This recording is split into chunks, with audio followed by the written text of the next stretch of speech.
Hi guys, today I'm joined with Whiskas from Music Leeds. Whiskas is the director of Music Leeds who supported our band and supported many other bands and many other projects across Leeds. How's it going, man? How you doing?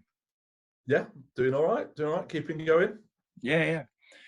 So I first got in an email chain with you after my band was accepted for some support by Music Leeds, and the great thing was that you were able to put us on the bill live at Leeds. Unfortunately, because of COVID, we just met at the wrong time, and I think our chain of conversations have been along the lines of, "Oh yeah, this has been cancelled. Oh yeah, this has been rearranged. Oh yeah, but this has been cancelled again. Oh, and it's been rearranged again."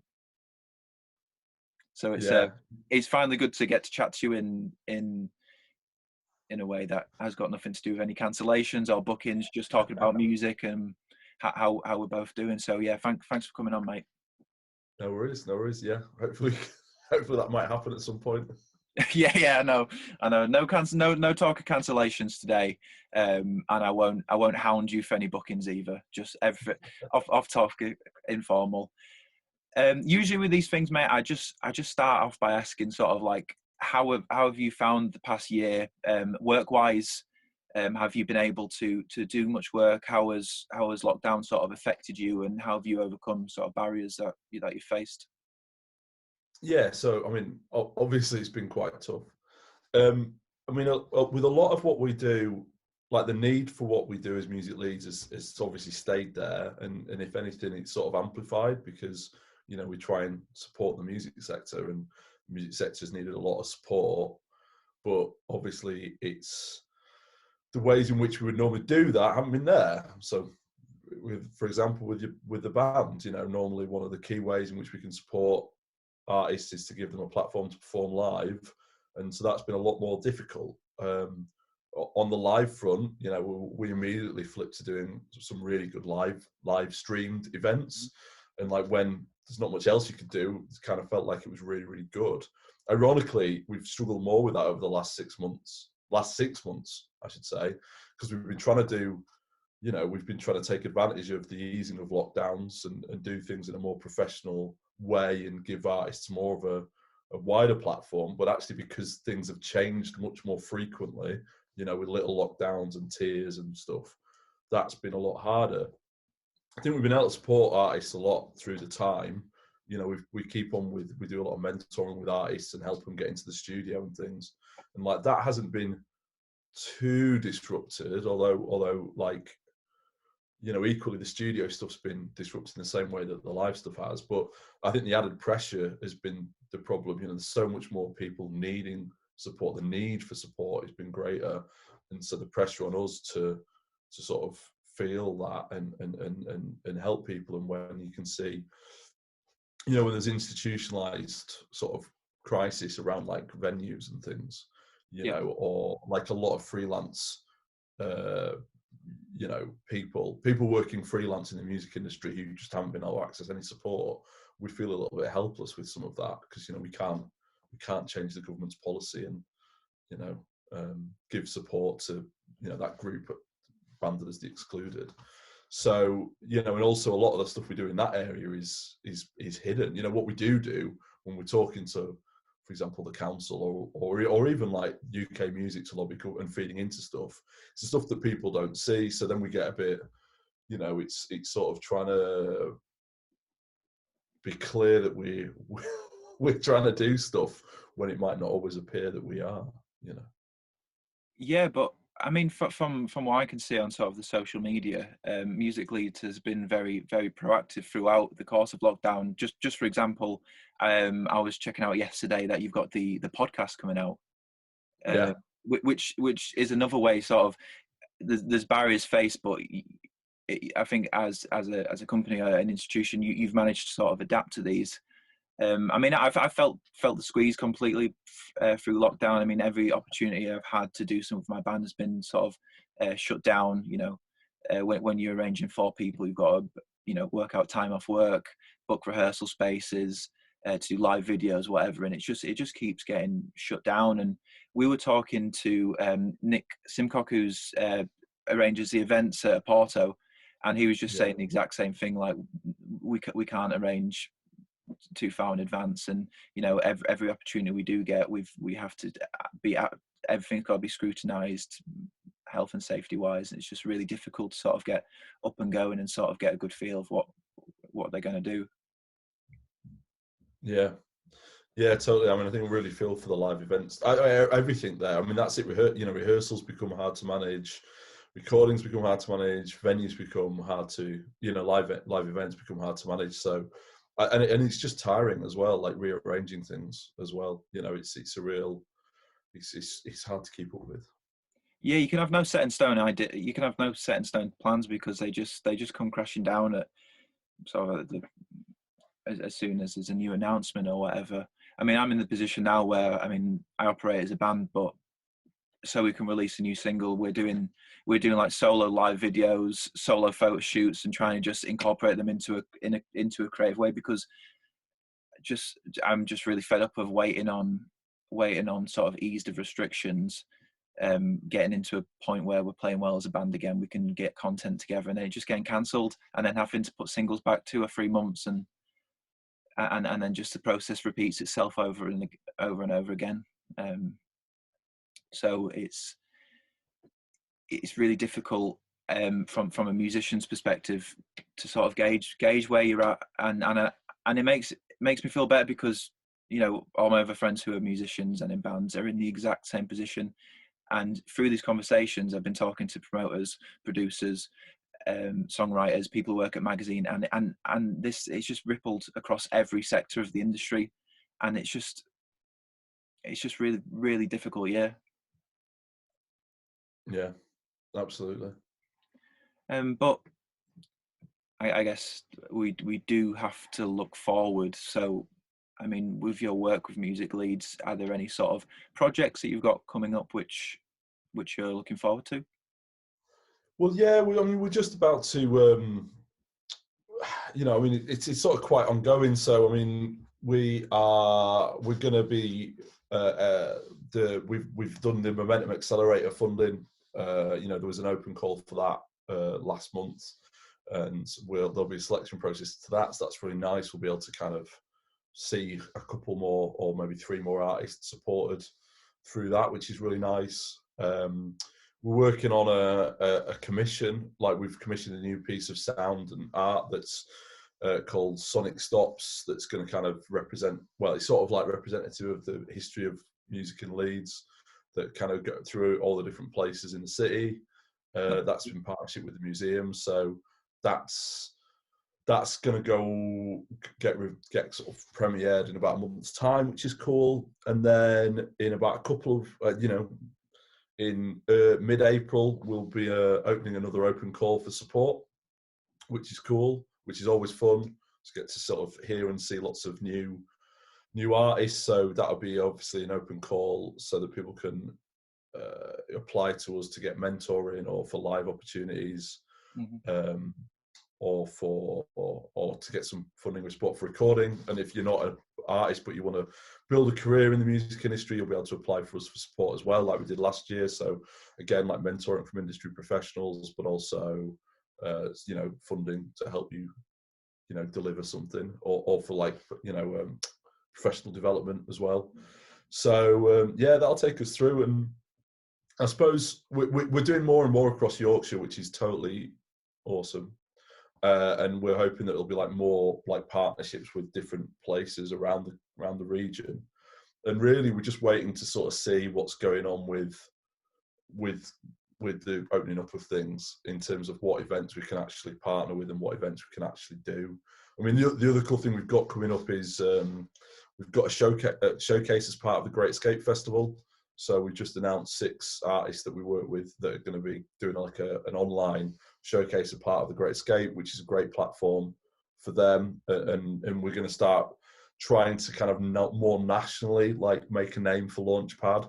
So that some of the national media kind of see it as a conduit for really great talent from the region. And hopefully that showcase will help. But yeah, other than that, it's really seeing what happens after June, and like if obviously there's various festivals now in place and selling out, and like, are they actually going to happen, and whether we can place artists on them and things like that. I mean, you said it's quite funny. You said other than now we've got nothing else going on, and you literally listed like I don't know 10 plus great stuff. I mean, I just kind of wanted to rewind to one of the first things that you said about like the Sonic stops. That sounds really interesting. What sort of places are involved? Just like if you just off the top of your head. Well, it's tough off the top of my head. So it's literally it's 2 bus routes. So basically, the team who've put it together, called Better Songs Production, Verity and Rosie, and basically it's an audio journey. So the idea is you'll be able to go on, I think it's the number 2 and the number 50 bus route. It's just just pulling it together now, and you listen to this audio piece, and you'll kind of like live Leeds music history as you travel the bus route. They're both going to be about 40 minutes long. And we're just working on it now on like the premiere. So it's an audio piece, but for the premiere, they're going to create some visuals, Oh, nice. so you can kind of like do the journey. But the hope is in the autumn we're going to work with the bus company, and so you'll actually be able to like get it on your phone and listen to it as you take this bus journey. Which is cool. But they've like they're working with kind of a tabla player and like jazz guitarists, and they're using loads of clips and audio and stuff from the music history, the Sounds of Our City exhibition at Abbey House Museum, and then creating their own work around it. So we're really looking forward to hearing that. I mean, like I haven't heard it yet. I don't know what's Yeah, like, no, but it sounds. Obviously sounds amazing. Yeah. From just what you've been saying to me now, it does sound exciting. I'm trying to think. I think I've ridden the I haven't done. I've ridden the 2 bus route. Liv, have I ridden the 2 bus that go past your house? Yeah, I've ridden. Sorry, I'm not talking specific. I've got my girlfriend hidden in the corner back here, and yeah. So I mean, I'll have to make an excuse to jump on the bus and. Well, that's it. We just had a meeting about all of that. Of course, what we want is to actually not encourage people to get on the bus straight away. No, but I mean, if you think further down the line, it's also got its benefits for sort of trying to create a better economic footprint and all the downsides of people jumping in their own individual cars and not cycling or jumping on public transport. So I mean, right now you probably wouldn't want a shed loads of people jump on a bus, but who knows a few months down the line you might see everyone on there with headphones. It'll be like, I don't know, Tower Great Wall of China or something. I don't know. I'm trying to think of a something to draw a conclusion on. But that sounds great. And sort of jumping back to what you were saying about sort of the opportunities through Launchpad, I can vouch firsthand how great that is, because I mean I applied, and then I mean the selection process was quick and it was really efficient. And I remember just as soon as I got the email saying congratulations, you've been accepted, I had a flurry of emails from producers, from yourself straight away, just with all these opportunities. It was amazing. Oh, brilliant! I mean, that's just what we want. It's just trying to create that like bed of support. So as an artist, you kind of know, well, so you can kind of like see what can be done, and also so people, obviously we try and promote the artists that are selected, so that other people can kind of see this snapshot of what's happening in the region. Yeah, no, man, it's great. And it's just the unfortunate thing was that my funding came at the unfortunate time where everything shut down. So sort of all the promise that there was turning into negativity, because the chain of emails between me and you about like, oh, can you send press shots, can you do this and this, turned into, oh sorry man, it's been pushed back, or we've rearranged till this day. And it's been really disappointing. But I mean, things can only, like you said, from what you're saying, things do look promising and things can only get better from now. And I'm sure as soon as there's some plans to go on, it's going to look more positive for the artists who are under the Launchpad scheme at the minute. And like, you're already supporting people doing like the Great Escape. So there still are so many opportunities, and that's a credit to sort of Launchpad and the Music Leeds team for being able to sort of survive within this crisis. Yeah, well, that's it. We're always looking for that, and you know, we've said like when we reopened this year, like obviously it's a relatively new program. You know, it's Mhm. like the third year we're going to have done it, and obviously last year we were trying not to repeat support people. But what we've said is like next year is that like anyone, whether they've had support from us in the past, can apply, because like for exactly what you just described, like there are people like you who we supported last year that didn't really get anywhere near as much out of it as they should have done. So what we'll be doing this year is actually encouraging, you know, saying to anyone and yourself, you know, like, you know, do apply again, and Yeah, we'll obviously look to build stuff around it, because yeah, because even the people we have supported a lot of that's been around dealing with COVID, not around building their yeah. careers, you know. So we just have to find a way to do that in the most constructive way possible, really. Yeah, no, and I'd be completely up for that, applying for that again, because I got to see all the great sides of it, and unfortunately never got to follow through on the gigs or whatever else.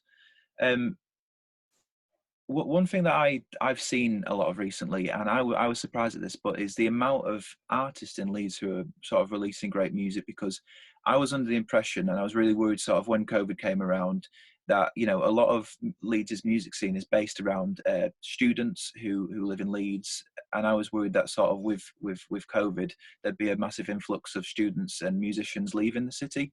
But it's been good to see, as sort of as the months have gone by, bands in Leeds releasing music. How have you sort of seen the Leeds releases? And so I don't know, I'm trying to, how to phrase this. Were you ever concerned that musicians would be leaving the city because of COVID, and it would like affect the scene in a bad way? Yeah, it's a really odd one actually, because I think, well, just in terms of releases, like I think we definitely thought there'd be a point where it dried up, and it hasn't. You know, people would have like run out of new material to release, Yeah, but it hasn't really. If anything, I'd say it's starting to dry up a little bit now, in a weird way. But yeah, so that hasn't happened. I think in terms of like the students leaving the city, I don't know. I think Leeds has this pull to people, so I think there's definitely artists that we're working with who are not in Leeds at the yeah, minute, or are moving around, which is slightly terrifying. But you know, between a kind of parental home mhm, and a Leeds home. Um, but yeah, I don't think it's made less any. I don't think it's made Leeds any less attractive as someone to put as somewhere to put down some roots. And I yeah, think that's and that's the thing, is the students stay because it's a great city to I guess to be young in, as much as anything else. mhm, So it doesn't, ironically, even though a lot of those reasons don't exist at the minute, like ironically, like in summer, you could go out to the Brudenell and sit in the roof terrace of the Belgrave, and you're going to be able to do that again in like 3 weeks, right? yeah, So and you can't do anything better in Ipswich or in Birmingham. You know, it's not like you could do anything there either. You just pay a bit less rent maybe. So yeah, I don't know if it has affected that. I think again, it's one of those things that what is affecting Leeds is affecting every other city. yeah. So it doesn't make Leeds that less attractive to be in. Mhm. No, no, and it's good. It's good to hear that from you, because, I mean, you'll be working with all these artists, like you said, and my concern was that the scene would get affected, because it really felt like there was some great bands coming out and some great bands making music, and then the pandemic came at the complete wrong time, and that we were going to lose, acts, we were going to lose music, we were going to lose venues, um, which will be, I mean, still don't know, because I mean the state of welfare within venues, and not getting enough money, not getting enough funding, and it just takes one more lockdown or one more press conference, which doesn't bode well for the live music, for things to go away so quickly, as we know in this climate. Well, the reassuring thing in Leeds is that nearly every venue in Leeds, or at least in Leeds sort of city centre, in a city area, you know, was able to access the Cultural Recovery Fund. There's one exception, as far as I'm aware, which is Boom, which is a real shame, and they've been working really hard to try and get through it all. but that's the thing. I think there is some applications in at the minute for another round of cultural recovery fund. So that will have an impact, like what happens with that funding. But then I think the actual issue, I've said it all along, is like, the government relatively quickly came out and said there's going to be money for like arts venues and stuff. And I suppose it does need to be seen as to whether that's enough for them to survive, but it does feel like that. But it will only last until, as long as it lasts, like, until June or whatever. Yeah. The real issue will be like what happens when stuff starts opening up, and like what the other issues are, And just a question I've been asking sort of everyone that I've spoke to. What is your favourite venue in Leeds? I mean, I know I know you've played in probably most of them, and you've played in probably a few that aren't around anymore. So feel free to mention them. But what was your favourite venue to play at back in the day, and what's your favourite venue now to go see live music at, or just have a beer at, or whatever else? Well, it's a tough one to play favourites, but I mean, you say like venues that aren't there anymore, and for me and many people who sort of were around the same time as me, is Joseph's Well as a special place in our hearts, really. I think because it was a place which was very much run by musicians and for music, and kind of everyone who worked behind the bar and put on gigs there was in bands. And I worked there. People who went on to do Sisters of Mercy were there. Kaiser Chiefs were behind the bar. It was a real melting pot. And the point we were there is, you would have these big bands coming through. A lot of people will remember the kind of the Killers supporting British Sea Power there, but also then another night you'd have Mastodon playing or whatever else. And it was a very silly place for 4 or 5 years. So yeah, it's hard to look past that. But then growing up, the Cockpit was the place that you always wanted to play. So it was always a real moment when you got to play, especially on the main stage, and all of that. But now, in terms of, it's hard because I live for the last 20 years, I've lived within walking distance of the Brunel. So it's kind of, again, in terms of where you want to go and have a pint, it's sort of hard to look past the Brunel, really. But I mean, it has so many kind of attributes that other venues can't facilitate, that it's almost unfair that it's that good. It's also got the unmatched charm that I don't think quite a lot of the other venues do. It's just so unique in the sense where you walk in and it just looks like this. It looks like a working men's club, obviously, because it is, and then it's just got this amazing venue at the back. I know they've obviously put the new venue in, which is equally as good, which I love going to see. But gigs at, I mean, I only got to see 2 there, but that was amazing. And then also you've got all the students who go there, so there's a really good sort of energy in the place. Well, it's definitely become the place where you can walk in on your own and immediately see people to have a chat with. Yeah. So do you know when we were talking about sort of older venues that were closed? My dad always talks really fondly of the Duchess, which turned into the Cockpit, if I'm right in saying, and I never got the opportunity to go. No, that's not quite. Oh, is that right?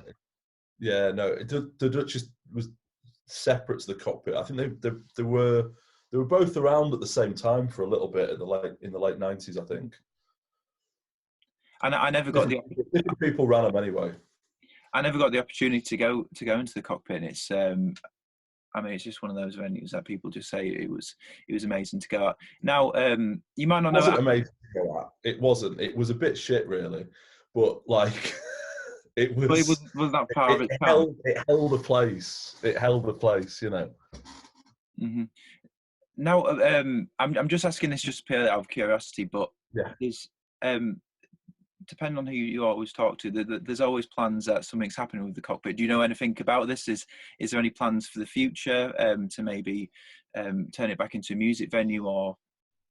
rebuild it or No, whatever? I mean, no, I don't think so. I think the sort of short, the immediate future is will be to do with HS2 development. You know, of course, if you're not aware, the people who ran the cockpit now run the wardrobe and the No, key no. club. So essentially, like the operation that was in the cockpit is now happening in the wardrobe. So the kind of the booking policy and all of that is in the wardrobe. So it kind of continue, you know, the ethos Yeah, continues is there. But in terms of the build, so you know, in terms of like a replacement venue, that is the wardrobe. Even though the wardrobe was a venue yeah. before they took it over, but as a sort of space, yeah, I think it'll become something to do with HS2. Oh, nice one. So I just want to sort of ask you, and it's a fairly sort of bleak question. There's not much to it, but you know, sort of moving forward, how do you think sort of the Leeds scene is going to develop, or what do you see happening in the future? That's not a bleak question. Well, there's not really much to go at because you could. When I've asked people previously, they've not really known what to say because, I mean, you can't really call it right now because of everything that's going on COVID. But just what would be your gut instinct? How do you see the scene blossoming, even in the next year, the next few months? What do you see happening? How do you see it developing? It's going to explode. I mean, you're in a situation now where artists from Leeds, and a lot of which are independent, are getting into like every facet of things. So, you know, you've had over the last 6 months, I don't know how many, 4, 5, 6 artists from Leeds signed to major labels. Not that that's the be all and Yeah, end all, but you've got like Le Objectif, or I cannot pronounce that name, Le Objectif, who have just, you know, released their single. They're going to be on Radio 1 next week.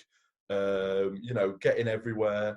You got Cole LC popping up. You know, he's had massive success. He's on kind of global and One Extra and things. You've got Graft's going to release his single off the back of the winning rap game.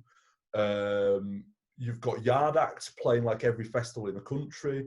There are a serious number of Leeds artists getting serious airplay, serious media coverage, and most of them are on their own terms. And what I think is interesting, like taking Cole and Objectif as examples, is they're like 17. You know mm, what I mean? It's like they're not. It's not even the case that, you know, they're getting some major industry guidance, but these are young kids making exciting music. You know, and then you've got the sort of older hand. I mean, Graft's not old, but like Graft has been around a few years, and then Yard Act doing it. And then you're going to have this wave behind them, you know, with the people we're working with. Then you've got English Teacher signing to Nice One, and you know, booking on a bunch of festivals. You've got other, you know, in Tantu getting on Radio 1. And you got, like, you know, then Bored at My Grandma's House and Pure Bliss getting kind of, you know, really cool blogs written about them. There's so much out there across everything. You got Mabgate Organ Trio getting played on Jazz FM, you know, a bunch of other tight line stuff getting in places. I think I totally up. There's a point last year where it was like there were like 4 or 5 Leeds artists on national radio playlists. There was Grafted Run Rap Game. There's the Peter Whittingham Jazz Award from Help Musicians, which had 2 Leeds recipients. It was just bonkers. So like the thing that's missing, and it always missed in Leeds, is sustainability. You know, it's like, actually, all right, so like Cole LC, managed by Red Light Management, signed at Columbia. Objective, signed at Red Light Management. So Graph's great. He's releasing the single on Play Dirty, but what can and does he do after that? You know, like, how can he find someone to support him through? And the same with, you know, whatever else, like English Teacher, great opportunity to release great indie single. But actually what keeps it going, and what we don't have in Leeds is we don't have a lot of record labels that support artists. We don't have a lot of there's not managers in the city. There's not many PR companies. You know, there's like Dance the Radio, there's Hanglands, but then again, they're all really indie. So like that doesn't help Graft, for example. mm-hmm. So like, what do we do? How do we support support that talent? That's the real bit to fix. But the talent is absolutely there, and right now it's finding ways to get out, which is incredibly exciting. Right, that was that was amazing to hear because it's nice to hear some positivity, Joe, through all the negative things that have been coming out of the past however long. Joe, just as an observation, would you say sort of Leeds has been at this position in the recent years that you've sort of been involved with Music Leeds, or would you say that this is one of the highest peaks that you've seen and that is very, very promising? Yeah. So Leeds was an incredibly exciting place to be in around 2005, 2006. You know, I mean, we work a lot with Simon Ricks, who's in Kaisers, and there's a lot of people who were around at that time who are now involved in trying to like support the scene now. And you know, we were at that point where you would be in London, you'd be at an awards ceremony, you'd be at a festival, and you know, it would feel like half of Leeds would be there. It was incredibly exciting. And I'm not really sure. There's been moments of that since, you know, I think sort of Pulled Apart by Horses and the sort of that scene had a bit of an emergence maybe 8 to 10 years ago. But I'd say since then, I don't know if it's really felt like a scene has come out of Leeds. There's been artists that have kind of had a chance of success and artists who've done good things. What's incredible about what I just described is you've got everything. You've got. I mean, like, the genres there, it spans. You know, it's crazy. It's everything. I mean, I didn't mention jazz. You're looking at pop, indie, rock. Exactly. I didn't mention a lot of electronic music, but you've got Jaguar presenting a show on Radio 1, who's like a Leeds student. Was based in Leeds for years. So people like Seth Chowan, who we support, getting radio plays. Is it? I forget. There's a couple of really big producers who are getting big plays on the Radio 1 evening shows as well. So then you've got the festivals. You've got Inner City Electronic, Mint in the Park, Cocoon, great showcases for new talent there. You've got pretty much everything, and there are artists in almost every possible genre, like reaching high peaks as both as independent artists and then some who are going beyond that as well. So it's mad. It is just that. It is just, like I say, you know, for example, with there's a little bit of a platform if you're boys and guitars with sort of Dance to Radio and Hanglands. But like but the question for me is like, well, if it's jazz or it's rap or it's R&B or even electronic, that there's a bit of support for electronic music through some labels like 2020 Vision, but like how do we actually continue to support them beyond the initial excitement of them getting opportunities? It's just I don't really know what else I can cover now, man, because sort of like your knowledge of the Leeds music scene, and like I came across you through Music Leeds, and across these podcasts we've been talking about. So the final question that I ask, and what I'll ask you in a minute, is who you'd say Leeds' biggest music mogul is, and your name cropped up quite a few times, and it's been a real pleasure sort of to talk to you. And I mean, I've only had conversation with you through a chain of emails, so I've never been able to sort of either of us sort of open up and actually talk about music, and I can really see why you come so highly recommended. It's just it's great to hear, and your enthusiasm and your love for the music which is coming out of Leeds as well it's really infectious. So like I said, when I've been asking this question, it's a tough one, and feel free to name a few names, but who would you say is Leeds' biggest music mogul, and why? What do you mean by mogul? Well, I don't know what I mean by mogul. Just who is the most influential person in your eyes in the Leeds music scene?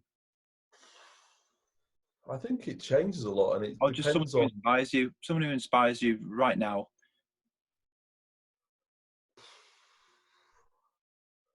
I don't know. I think there's so many different things. I think there's so many people pushing really good different agendas. I think that's one of the problems. I think it's quite problematic to try and kind of encapsulate like what everything should be within one thing. I think what one of the things that Leeds has really struggled with is there's a lot of people who do really well in like one field. Yeah. So, like the guys who run Future Sound, that's, a really strong identity around that. And the guys who run Super Friends do it a little bit differently. And, you know, I mean, jazz is a nightmare because actually there's 4 or 5 people who do what they do like incredibly well. And I think there isn't a need to kind of encapsulate everything in one. Like what we try and do is open the door to the fact that all these different things are happening. And I think I suppose what I mean, I said it's problematic because I think it also closes down. I think when you start saying, well, this one person represents Leeds music, because you just can't. You Yeah, just no, can't. but isn't that sort of say something about the scene in general?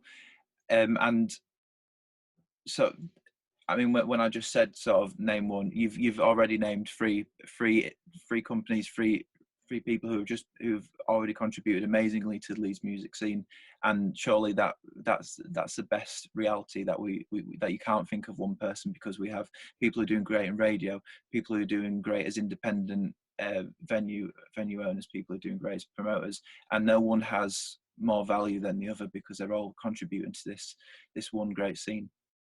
Yeah, that's sort of what I mean. Really, is like it's not.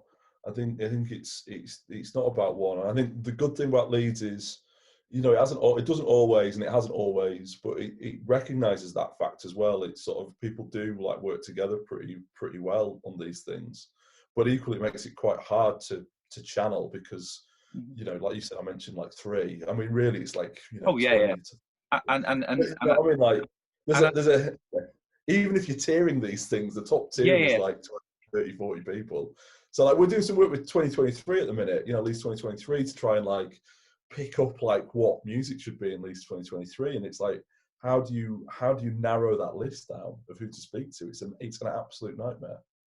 And as soon as you name one person, sort of, you almost devalue someone else, because there's no sort of link in this chain which is weaker than any of the rest, because they all culminate to make this one great scene. Well, you end up boxing people up. It's like that's the jazz person, which is Yeah. really unfair for both that person and everyone else. Mhm. There's not many people who represent.